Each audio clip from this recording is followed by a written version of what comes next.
Bonjour, je suis Jean-Benoît Dezafi de la Social Media Team pour le congrès de la SF2H à Lille.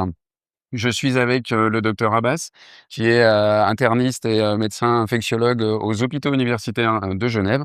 Nous sortons de la session sur la prévention donc des infections de sites opératoires et le docteur Abbas donc a évoqué l'utilisation donc de l'intelligence artificielle pour la construction d'un modèle permettant donc l'identification peut-être plus facile ou plus allégé pour les hygiénistes éventuellement.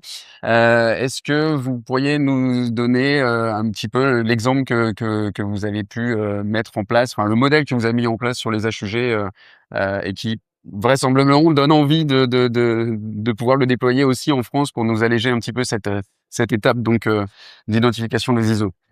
Ouais, tout à fait. Donc, notre objectif, c'était de mettre en place un système qui permet de diminuer la charge de travail des hygiénistes, donc en passant par une surveillance qu'on appelle semi-automatisée.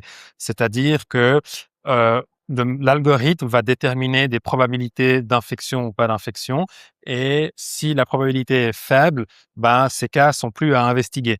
Et si la probabilité est haute, à ce moment-là, l'investigation doit être faite par un hygiéniste ou un hygiéniste.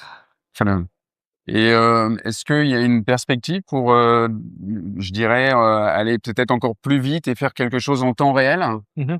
Donc justement, l'automatisation a pour objectif de pouvoir apporter des données en temps réel. Vu que dès que les données sortent, ben, on peut les analyser avec l'algorithme.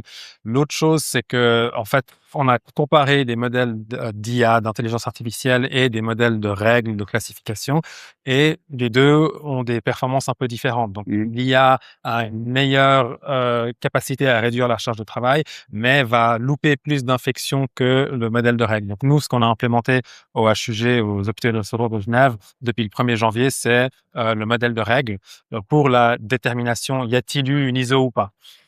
Très bien. Bon, merci. Merci Merci. à vous.